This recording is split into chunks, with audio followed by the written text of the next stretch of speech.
March 24, 1981. A truck driver moving through rural Ohio notices something disturbing near Interstate 75. At first, it almost looked like discarded clothing. But as police arrived under the pale morning sky, the horrifying truth became clear. A young woman had been murdered. She was lying face down in the grass beside Greenlee Road near Troy, Ohio. There were signs of violence. Bruises. Injuries. Evidence of strangulation.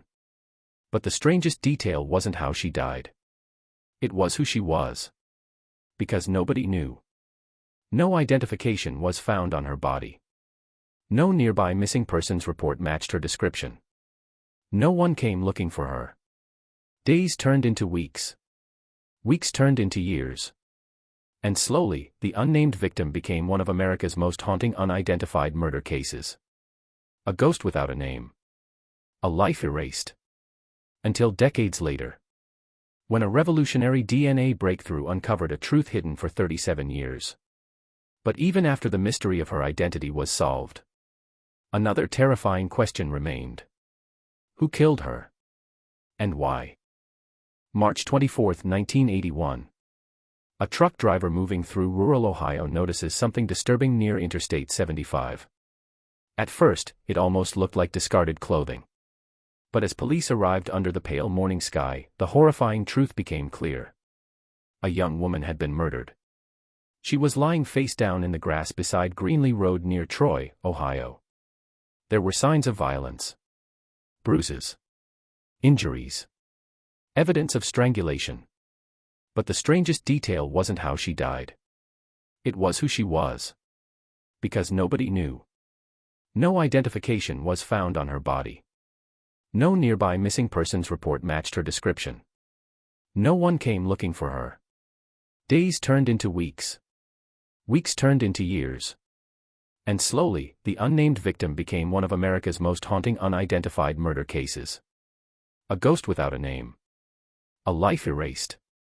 Until decades later. When a revolutionary DNA breakthrough uncovered a truth hidden for 37 years.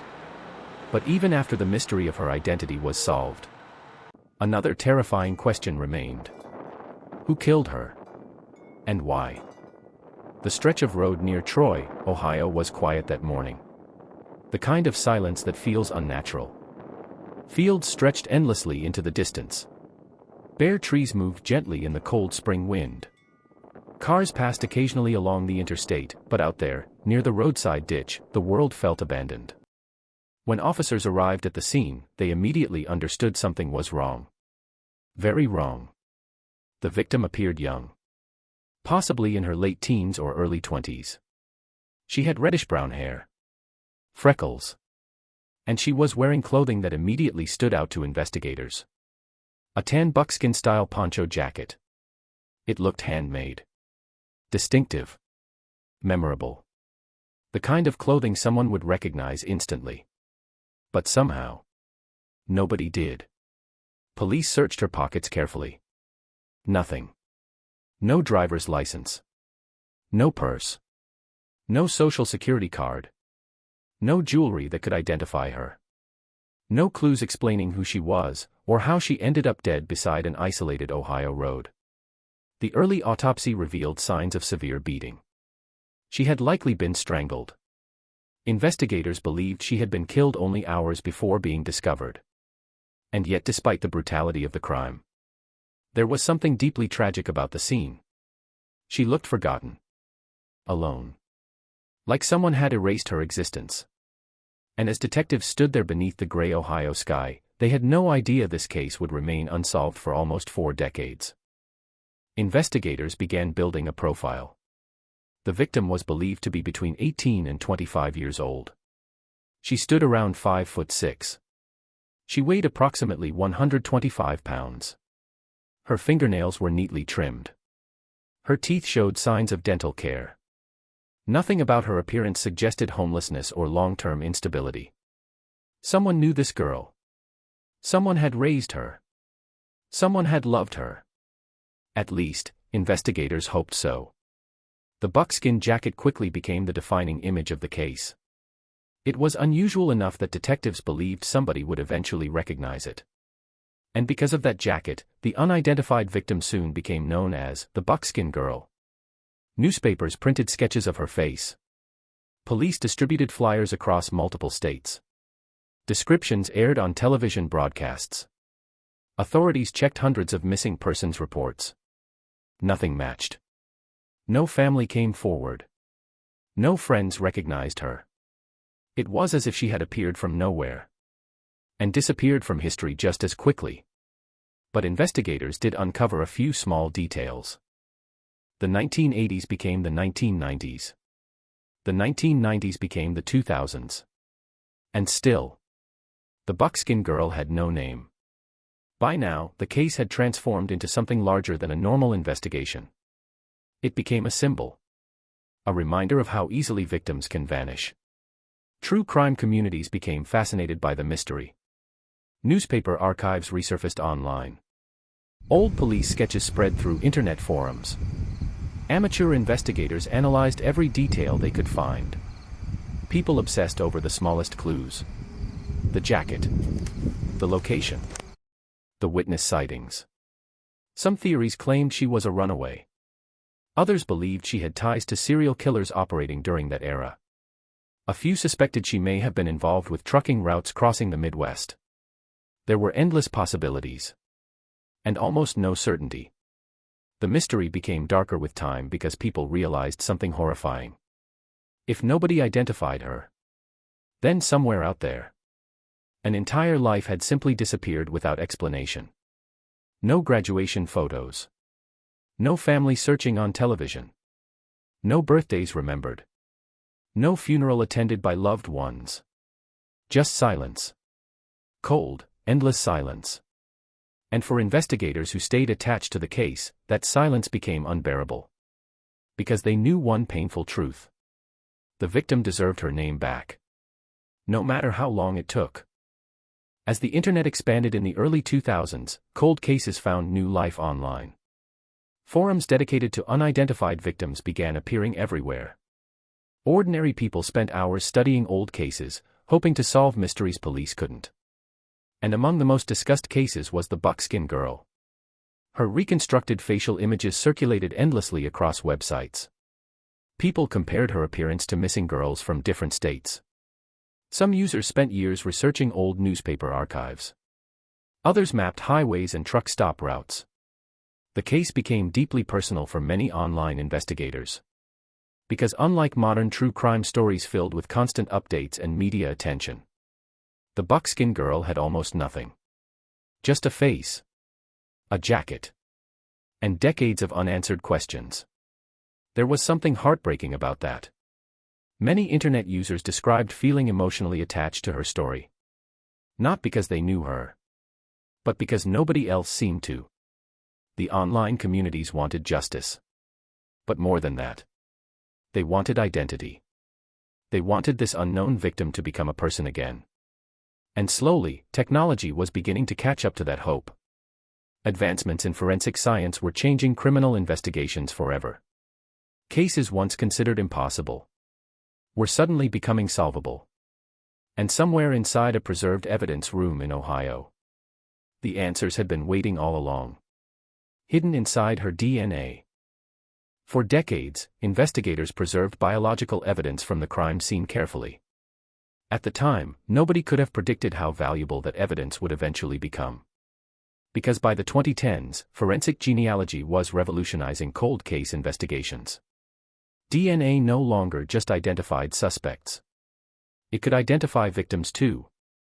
Investigators partnered with genetic genealogy experts to re-examine the Buckskin Girl case. The process was slow. Painstaking. Specialists extracted DNA from preserved evidence connected to the victim.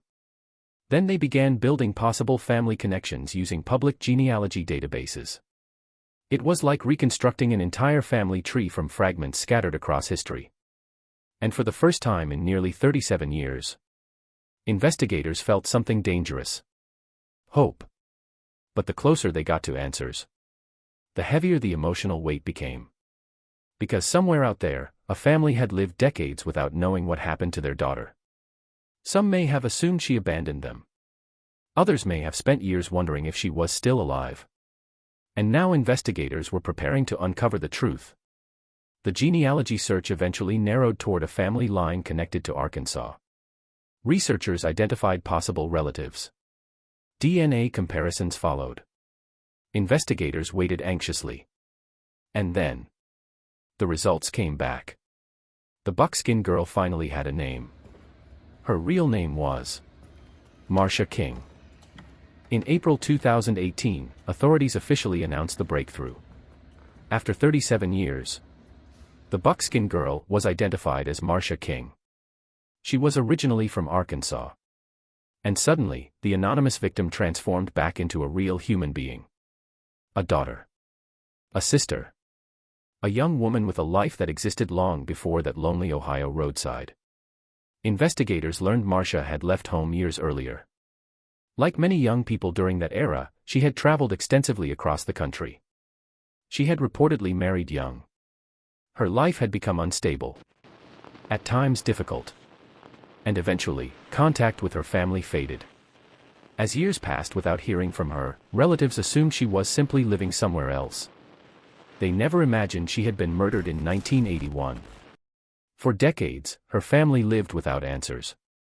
And then one phone call changed everything. Imagine hearing that news. Imagine discovering your loved one had spent nearly 40 years buried beneath a name that wasn't hers. Investigators described the identification process as deeply emotional. Not triumphant. Not celebratory. Just heartbreaking. Because even though technology solved one mystery, it also reopened decades of grief. Authorities released updated photographs of Marcia. Real photographs. Not sketches. Not reconstructions. And seeing her face changed everything. Suddenly she wasn't the Buckskin Girl anymore. She was human. She smiled in pictures. She had expressions. A personality. A past. People across the internet reacted emotionally to the announcement. Many who had followed the case for years described crying when her identity was revealed. Because after decades of anonymity, Marcia King finally existed again. But even after the revelation, the darkest question still remained unanswered. Who killed her? Today, the stretch of road near Troy, Ohio looks ordinary. Cars pass by every day without realizing what happened there decades ago. Most drivers never think about the young woman once found beside that road. But her story never truly disappeared. For 37 years, she was trapped between identity and anonymity. Known only by a jacket. Reduced to a nickname created by investigators desperate for answers. Yet somehow, through science, persistence, and thousands of strangers refusing to let her vanish, Marcia King got her name back. And maybe that matters more than people realize. Because names are powerful. A name means someone existed. Someone mattered. Someone was loved. The Buckskin Girl case changed forensic investigations forever. It proved that even the oldest mysteries can still speak. That DNA can uncover truths buried for generations. And that forgotten victims are never truly forgotten as long as somebody keeps searching. But the story still carries a haunting shadow. Because somewhere in the darkness of the past, Marcia King's killer may still remain unidentified. A person who escaped justice while their victim spent decades nameless. And that reality leaves behind an uncomfortable silence. The kind that lingers long after the documentary ends. Long after the screen fades to black. Because this case was never just about solving a mystery. It was about restoring humanity to someone the world almost lost forever. A young woman abandoned beside an empty road. A victim without a name. Until finally, after 37 long years, Marcia King came home again. And even now, her story refuses to let us look away.